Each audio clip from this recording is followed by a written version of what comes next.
अस्सलाम वालेकुम dear students. आज का जो हमारा टॉपिक है वो है एप्लीकेशन ऑफ बोहर्स मॉडल। इससे पहले हमने Bohr's model of hydrogen atom के हवाले से हमने बात की थी, प्रीवियस वीडियो में वो मौजूद है, जिसमें हम मुख्तलिफ पोस्टुलेट पढ़े थे according to Bohr's model atom के हवाले से जो उसने पेश किया था उसको हमने ब्रीफली एक्सप्लेन किया है। आज हम पढ़ेंगे application of Bohr's model of hydrogen atom. वैसे तो एप्लीकेशन बहुत ज़्यादा है, लेकिन उसमें जो पहले एप्लीकेशन हमारे पास आता है डेराइवेशन ऑफ रेडियस। मीन हमने रेडियस को डेराइव करना है एक एटम के लिए, जो न्यूक्लियस से आउटर मोस्ट शेल या न्यूक्लियस से और शेल्स के दरमियान जो फासला आ रहा है उसी को हम डेराइव कर लेंगे। तो डियर स्टूडेंट, कंसिडर करते हैं किसी भी एक एटम को।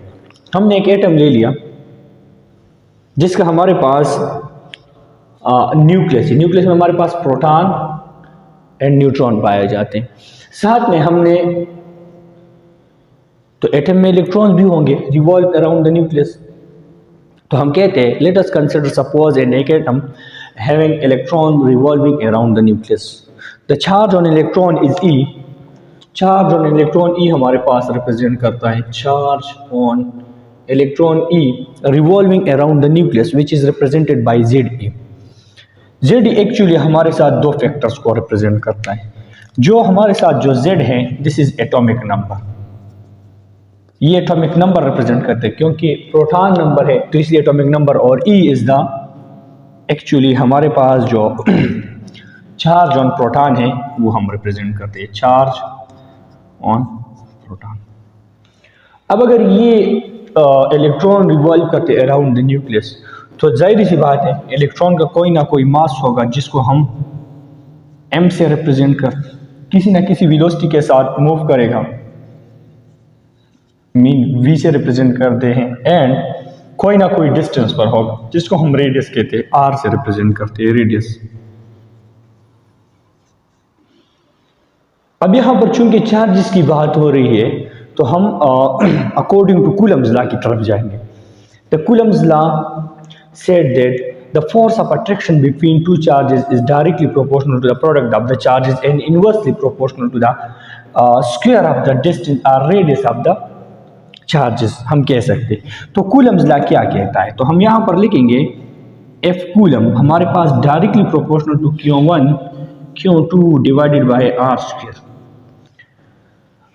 प्रोपोर्शनलिटी कांस्टेंट को ख़त्म करने के लिए हम एक कांस्टेंट लगाएंगे K Q1 Q2 divided by r square, जो मैं इसको इक्वेशन नंबर 1 का नंबर देता हूँ। अब Q1 एक्चुअली हमारे पास चार्ज ऑन इलेक्ट्रॉन है जो हम E से रिप्रेजेंट करते हैं। Q1 is equal to E charge on electron and Q2 is the charge on proton, या हम कहते हैं Q2 हमारे पास बराबर है ZE के, जो यहाँ पर हमने लिखा था। तो हमारे पास इक्वेशन बन जाएगा F coulombic force is equal to बराबर आ जाएगा ZE मल्टीप्लाई बाई E, तो हमारे पास ZE स्क्वायर के हम लगाएंगे ZE square divided by R square. This is equation number first हमारे पास आ गया। अब डियर स्टूडेंट, के तो एक्चुअली हमारे पास क्या है, एक प्रोपोर्शनलिटी कांस्टेंट है। प्रोपोर्शनलिटी कांस्टेंट एक कांस्टेंट, एक खास वैल्यू है जो हमारे पास बराबर है K is equal to 1/4 pi epsilon naught. 1/4 pi epsilon naught के बराबर हमारे पास आते हैं। अब यहाँ पर जो एप्सिलॉन नॉट हमारे साथ आगे, व्हाट इज दिस, ये क्या रिप्रेजेंट करते हैं? Epsilon naught is vacuum permittivity. Epsilon not हमारे साथ वैक्यूम परमिटिविटी को रिप्रेजेंट करता है। तो डियर स्टूडेंट, वैक्यूम परमिटिविटी होता है क्या है? ये एक कांस्टेंट वैल्यू है। एक्चुअली ये हमें बताता है कि एक मीडियम जो आपके पास मौजूद है, हाउ मच एक इलेक्ट्रिक चार्ज इज एब्जॉर्ब। ये इलेक्ट्रिक चार्ज एब्जॉर्प्शन के हवाले से हमें बताती है। वैक्यूम परमिटिविटी एप्सिलॉन नॉट की वैल्यू हमारे पास गिवन है। Epsilon naught is equal to 8.854 into 10⁻⁻12 coulomb square newton inverse metre inverse के बराबर हमारे साथ आता है। तो अगर हम ये वैल्यू K की उठा ले और K की जगह कूलम्बिक फोर्स में पुट कर ले तो हमारे पास वैल्यू बन जाएगी F कूलम्बिक हमारे पास बराबर हो जाएगा F coulombic is equal to 1/Z E square divided by r square, और ये वैल्यू हमारे पास 4 पाई एप्सिलॉन नॉट के बराबर हो जाएगा, जो मैं इसको इक्वेशन नंबर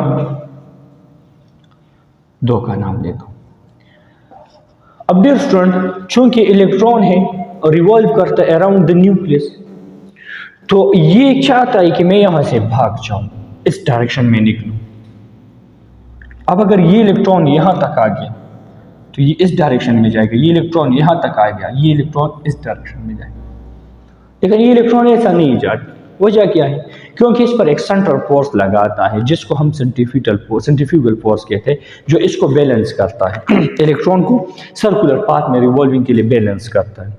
तो हम लिखते हैं कि जो एफ सेंट्रीफ्यूगल फोर्स है, एफ सेंट्रीफ्यूगल हमारे पास बराबर आता है mv² डिवाइडेड बाई आर के बराबर आता है, जिसको एक्चुअली हम सेंट्रल फोर्स भी कहते हैं। इसको सेंट्रल अपनी तरफ खींचता है। तो डियर स्टूडेंट, अब ये रिवॉल्व क्यों करता है सर्कुलर पाथ में? सर्कुलर पाथ में ये रिवॉल्व करता है कि ये अगर दोनों बैलेंस हो जाए, बराबर हो जाए, तो दोनों अपना इफेक्ट कैंसिल करता है। ना ये न्यूक्लियस की तरफ आता है, गिरता है, और ना इलेक्ट्रॉन बाहर निकलता है, दोनों अपने इफेक्ट को कैंसिल करता है, जिसकी वजह से हम कह सकते हैं कि एफ सेंट्रीफ्यूगल बराबर हो गए एफ सेंट्रीफ्यूगल फोर्स के। तो हम कह सकते, सॉरी, सेंट्रीफ्यूगल बराबर होगा एफ कूलम्बिक फोर्स के। एफ सेंट्रीफ्यूगल बराबर है एफ कूलम्बिक के। तो डियर स्टूडेंट, दोनों की वैल्यूज मेरे साथ गिवन है, सेंट्रीफ्यूगल फोर्स की भी गिवन है और कूलम्बिक फोर्स की वैल्यू भी गिवन है। अब मैं ये वैल्यू उठा के ये दोनों वैल्यू इस इक्वेशन में पुट करता हूं, तो मेरे साथ इक्वेशन बन जाएगा mv² divided by r is equal to mv² divided by r is equal to z² 4 pi epsilon naught divided by 4 pi epsilon naught into r square. अब यहां से हम आर स्क्वायर की आर वैल्यू निकालते हैं। तो डियर स्टूडेंट, आर वैल्यू को निकालने के लिए मैं यहाँ पर एक आर को मल्टीप्लाई करूंगा और यहाँ पर भी एक आर को मल्टीप्लाई करूंगा। जब एक साइड पर आर मल्टीप्लाई करने तो दूसरे साइड पर भी वही वैल्यू हमने मल्टीप्लाई करनी है। तो यहाँ से जो आर की वैल्यू ये कैंसिल हो जाएगी, ये आर हमारे पास कैंसिल हो जाएगा और वैल्यू हमारे पास बन जाएगी mv² is equal to z² divided by 4 pi epsilon naught into r. Actually हमने रेडियस ऑफ ऑर्बिट फाइंड करनी है, तो हम कह सकते हैं कि ये आर को हमने निकालना है बाहर। आर को निकालने के लिए हम रीअरेंज करेंगे, rearranging the equation, rearranging the equation. अब हम चूंकि इक्वेशन को रीअरेंज करेंगे तो हमारे पास आर वैल्यू यहाँ पर आर बराबर आ जाएगी z² divided by 4 pi epsilon naught into mv², mv² के बराबर आ जाएगी। दिस इज इक्वेशन नंबर 4 बन जाएगा। अब चूंकि हमने r की वैल्यू निकालनी है, लेकिन यहां पर v² भी मौजूद है, v² को खत्म करने के लिए हम according to fifth postulate of Bohr model atom की तरफ जाएंगे। हमें fifth postulate of Bohr model of hydrogen atom क्या कहता है? जो हमारे पास एंगुलर मोमेंटम है वो एक खास वैल्यू के बराबर है, जिसके थ्रू हम लिखते हैं कि mvr is equal to nh divided by 2 pi के हम बराबर ले सकते हैं। रीअरेंज कर ले इस इक्वेशन को। अब अगर हम रीअरेंज कर लेंगे तो हमारे पास इक्वेशन बन जाएगा v is equal to nh divided by mr के बराबर, 2 पाई mr के बराबर हो जाएगा, या mr 2 पाई के बराबर हो जाएगा। चूंकि यहां पर v² मौजूद है तो हम क्या करेंगे, taking square on both side करेंगे, taking square on both sides. जब दोनों तरफ पर हम स्क्वायर ले लें तो हमारे पास वैल्यू बन जाएगी v² is equal to n² h² divided by m² r²। 2 पर जब स्क्वायर लेंगे तो हमारे पास 4 बन जाएगा, तो 4 पाई स्क्वायर बनेगा। This is equation number 1। तो डियर स्टूडेंट, v² की वैल्यू हमारे पास यहाँ आ गई। अब हम v² की जगह जो इक्वेशन नंबर 4 में मौजूद है ये वैल्यू पुट करेंगे। डियर स्टूडेंट्स, v की वैल्यू हमारे पास आ गई v स्क्वायर की। अब v स्क्वायर की वैल्यू हम उठाएंगे इक्वेशन नंबर 4 में पुट करेंगे, मीन इक्वेशन 5 उठाएंगे इक्वेशन नंबर 4 में पुट कर लेंगे, तो r की वैल्यू हमारे पास बन जाएगी r is equal to Z E square divided by 4 pi epsilon naught m। अब v स्क्वायर की जगह हम ये वाली वैल्यू पुट करते हैं, n square h square divided bye n square h square divided by m square r square m square r square 4 pi square बन जाएगा। डियर स्टूडेंट, अगर हम ये वैल्यू यहाँ पर लगाते हैं, यहाँ पर लेके आते तो माइनस हो जाएगा, यहाँ पर आएंगे तो दोबारा प्लस हो जाएगा, तो हमारे साथ इक्वेशन बन जाएगा r is equal to Z E square m square r square 4 pi square divided by 4 pi epsilon naught m हमारे पास n square into h square. जो वैल्यू इससे कट हो जाती है हम उसको कट करेंगे, तो इसमें जो 4 पाई है ये कैंसिल हो जाएगी, एक पाई यहाँ पर रह जाएगी, इसके साथ कैंसिल हो जाएगी, m एक m इसके साथ कैंसिल हो जाएगा, तो हमारे साथ इक्वेशन बन जाएगा r is equal to Z E square m r स्क्वायर into divided by m r square pi, यहाँ पर एक पाई रह गई थी, तो हमारे पास epsilon nought n square h square के बराबर हो जाएगा। तो डियर स्टूडेंट, यहाँ पर हमारे साथ ये इक्वेशन बन गया, इसको मैं इक्वेशन नंबर 6 का नाम दूंगा, ये मेरे साथ इक्वेशन नंबर 6 आ गया। चूंकि हमने r की वैल्यू फाइंड करनी, तो यहाँ पर r स्क्वायर है और यहाँ पर r वैल्यू, तो हम डिवाइड करेंगे बोथ साइड ऑन r, तो हम कह सकते हैं कि divide equation 6 both sides by r square, r नहीं r स्क्वायर हम डिवाइड करेंगे, तो r divided by r square is equal to Z E square m r square two नहीं पाई आएगा, क्योंकि 4 के साथ कट हो चुका है, तो पाई divided by epsilon nought n square h square, यहाँ पर हम r लगाएंगे, r स्क्वायर लगाएंगे। तो डियर स्टूडेंट, इस साइड से हमारे पास ये r कैंसिल हो जाएगा, खत्म हो जाएगा, यहाँ से एक r खत्म हो जाएगा, तो इक्वेशन हमारे पास बन जाएगा 1 over r is equal to Z E square m pi बन जाएगा डिवाइडेड बाय हमारे पास epsilon nought n square h square बन जाएगा। क्योंकि हमने r की वैल्यू फाइंड करनी है, तो 1 ओवर r की वैल्यू तो हम नहीं लिख सकते, तो हम इसको अगर एक साइड को उल्टा करते तो दूसरी साइड को भी हमने उल्टा करनी है, तो हमारे पास साइन पॉजिटिव लगेगा, तो r इज इक्वल टू हमारे पास बन जाएगा epsilon nought n square h square divided by Z E square m into पाई के बराबर हो जाएगा।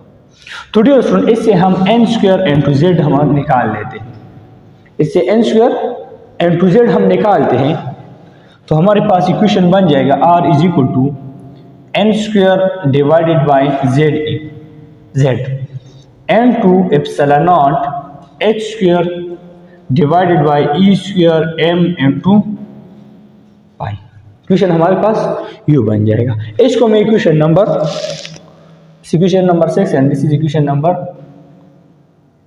7 बन जाएगा। तो यहां तक अब हमारे पास वैल्यू आ गई। अब ये जो मेरे साथ ये वैल्यू है epsilon naught h square e square m पाई, ये एक कांस्टेंट वैल्यू है, तो हम कह सकते हैं कि epsilon naught h square divided by e square m into pi, this is a constant जो हमारे साथ बराबर है 0.529 एंगस्ट्रम के बराबर है। इसमें जो हमारे साथ 1 एंगस्ट्रम जो है 1 एंगस्ट्रम हमारे पास बराबर है 1 × 10⁻⁻12 मीटर के बराबर आता है। तो हम ये वैल्यू उठा के यहाँ पर पुट कर देते हैं, मीन r हमारे पास बराबर आ जाएगी n square divided bye z into 0.529 angstrom के बराबर हो जाएगा। इसको मैं इक्वेशन नंबर 8 का नाम देता हूँ, ये मेरे साथ इक्वेशन नंबर 8 है। हम यहाँ पर nth लिख सकते हैं, मीन ये nth ऑर्बिटल के लिए हम फाइंड कर सकते हैं। अब n हमारे पास डिपेंड करता है, पहले शेल के लिए फाइंड करते हैं, दूसरे के लिए फाइंड करते हैं, तीसरे के लिए। तो हम इसको यूं भी लिख सकते हैं कि r n is equal to n square divided by z into 0.529 angstrom के बराबर आ जाएगा। सो इस इक्वेशन की मदद से dear student, this is the final equation of radius, जिसकी मदद से हम किसी भी एटम का रेडियस फाइंड करते हैं, पहले शेल का, दूसरे का और तीसरे शेल का हम रेडियस फाइंड कर सकते हैं। तो डियर स्टूडेंट्स, इसके थ्रू हम n के लिए फाइंड कर सकते हैं। अब मेरे साथ कोई भी एटम, हाइड्रोजन एटम हम भी लेते हैं, तो हाइड्रोजन एटम में हमारे पास क्या है, एटॉमिक नंबर 1 है, जिसको हम Z1 लिखते हैं।